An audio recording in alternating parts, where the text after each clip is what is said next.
The legend returns to battle. A-10 versus Houthi missiles in the Red Sea.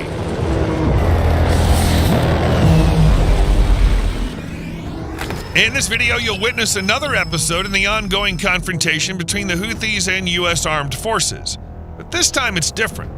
For the first time since the beginning of the Red Sea conflict, the legendary A-10 Thunderbolt II, nicknamed the Warthog, has entered the fray. For over 52 years, since 1972, this aircraft has stood guard over American interests. There have been numerous attempts to retire it, but every time it returned because nothing else can truly replace it. The A-10 was built to destroy with precision, patience, and reliability. And now, decades later, it's back in action, not hunting Russian tanks in Europe, but mobile missile launchers hidden in the rugged mountains of Yemen. You'll see exactly how the A-10 turns those launchers into dust. Stick around to the end and you'll understand why this aircraft is still considered a legend. On March 29, 2025, A-10 Thunderbolt II attack aircraft landed at Al Dhafra Air Base in the United Arab Emirates, accompanied by a convoy of support personnel. These units belong to the 124th Fighter Wing and the 190th Fighter Squadron. It was the first A-10 combat deployment in the last 3 years, but this time they weren't just there to show the flag, they arrived with a mission: to hunt down Houthi mobile missile teams. In a battlefield where militants launch missiles from mountain hideouts, tunnels, and camouflage positions using a shoot-and-vanish tactic, speed isn't the main requirement. What's needed are aircraft like the A-10 designed to loiter above hostile terrain for hours, identifying and striking ground targets with precision. These jets are flown by pilots who aren't afraid of dust, heat, or heavy ground fire. To understand why the A-10 was chosen, we need to look closely at the Houthi strategy. It's brutally simple and highly effective. The militants receive target coordinates from their Iranian handlers in the Islamic Revolutionary Guard Corps. Communication is maintained via Starlink terminals, allowing real-time data transmission directly from the field. Then, mobile missile launchers emerge from caves, tunnels, or mountain shelters. Most often, these are Chinese-made C-802 anti-ship missiles. Each carries a 360-pound armor-piercing warhead with a range of up to 115 miles. They're not the most advanced missiles in the world, but when fired in large numbers, one is bound to strike. It's a basic but dangerous weapon, especially if the target is unprotected, like a container ship en route from Port Klang, Malaysia to Rotterdam in the Netherlands. That route's one of the world's busiest commercial corridors, passing through the narrow Bab al-Mandeb Strait and the Red Sea. To the Houthis, ships like that are slow-moving, defenseless targets, enormous, vulnerable, and with minimal protection. A single C-802 missile fired from a Yemeni mountainside can turn a steel giant carrying thousands of containers into a blazing wreck. That's the core of their missile strike, then disappear into the mountains before anyone can pinpoint the launch site. One launch, and within seconds, the launcher is gone. Fire and vanish. The entire operation takes less than 2 minutes. The United States understands this clearly. The goal now is not just to detect the launch, but to destroy the launcher before it disappears back into a cave or under a shelter. The A-10's first engagement in the region came quickly. On April 1, 2025, in Yemen, an American RC-135 Rivet Joint Electronic Surveillance aircraft intercepted alarming signals Houthi militants were preparing to strike. The response window was under 20 minutes.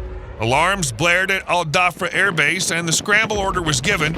A pair of A-10s lifted off and accelerated to their top speed of 420 miles per hour to make it in time. Every minute counted.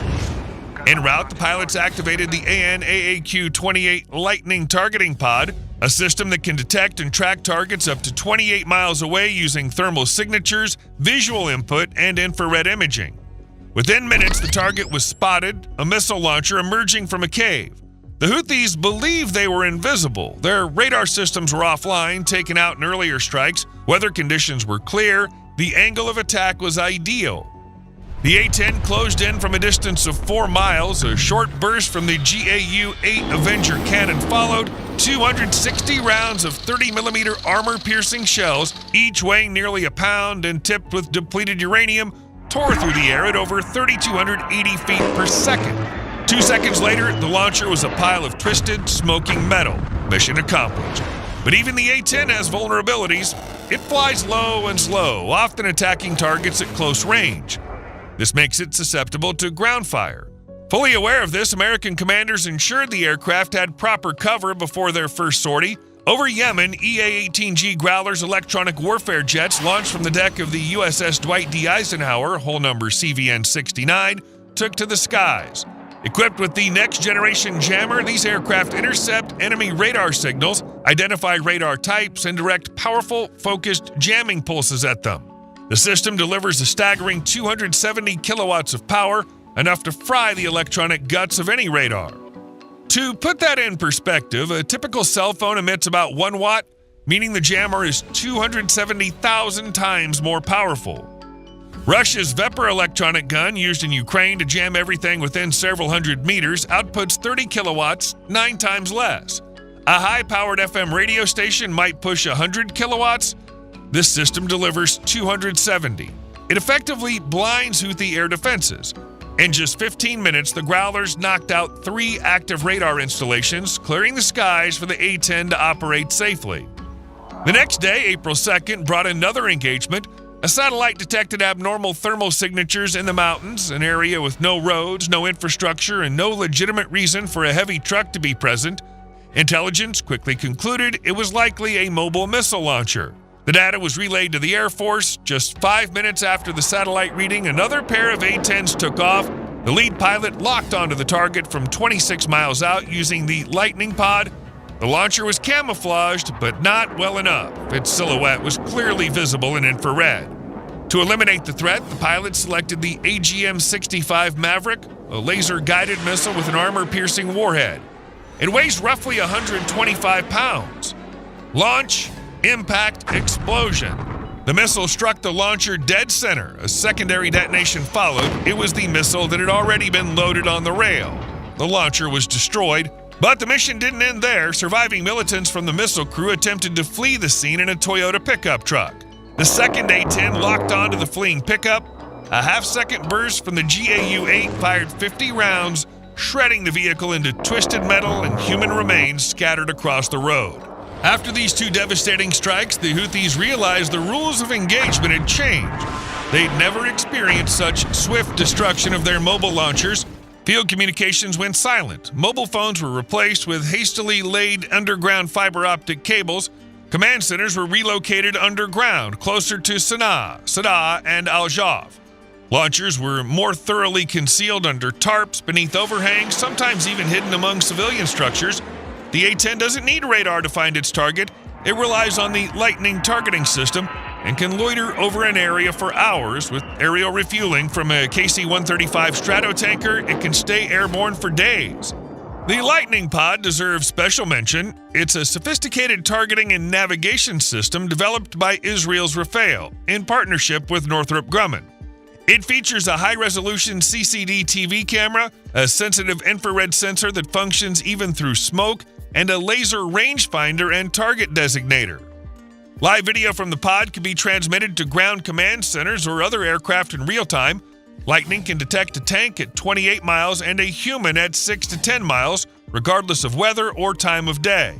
It doesn't just find targets, it can track them even in urban environments, which means if someone makes a mistake, like starting an engine or moving a vehicle, punishment follows within seconds. The Warthog's next strike came on April 13th in Yemen's Al-Jauf province. Confident in their camouflage, the Houthis attempted to repeat an old tactic, roll out a C-802 launcher, fire, and hide again. This time, they concealed the launcher near an irrigation canal on an abandoned farm. Everything was ready, just waiting for the green light from Iranian handlers. What they didn't know was that an American drone had detected them 40 minutes earlier. Coordinates had been streaming live to an A-10 already in flight, approaching the area at low altitude through the Yemeni mountains. Distance to target, 8 miles. The pilot pressed the red button. 2 AGM-65 Maverick missiles launched nearly simultaneously. The first struck the launcher, the second hit the radar unit traveling with it. A fireball lit up the sky. Surviving militants scattered into a nearby ravine, but as we've said, the time for mercy was over. The A-10 banked and brought its cannon to bear. Another short burst, and the explosion's dust settled over the bodies. None of them made it out. Even hiding in residential areas didn't save the Houthis among homes, near marketplaces, beside mosques. Their assumption was that American pilots wouldn't risk civilian casualties. That's when the A-10 used a different tactic. What the Air Force calls a show of force, the aircraft would dive toward the target, bank sharply, and simulate an attack run. Often, the sight alone was enough to shake the Houthis. They'd abandon the launcher and run. Civilians would flee too, which was exactly the point. Follow-up strike would then hit the abandoned target with no civilians nearby. By mid-April, Houthi activity had dropped by 70% compared to the beginning of the month, directly due to A-10 operations. Perhaps most telling, for the first time in 2 months, some commercial tankers dared to cross the Red Sea without a military escort. Between April 1st and 17th, A-10s flew 218 combat sorties without a single loss, destroying 47 mobile launch systems and eliminating 9 Houthi commanders. Once again, the A-10 Thunderbolt II proved that time holds no power over it. Yes, the U.S. Air Force still plans to retire the A-10 fleet by 2029, but after this combat performance, that plan is under renewed scrutiny.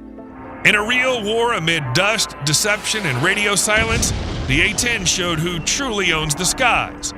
It reminded everyone that if the enemy hears the unmistakable zzzz of its cannon, it's already too late. Thanks for watching. Leave a like and subscribe to our channel. We have plenty more incredible stories ahead. See you next time.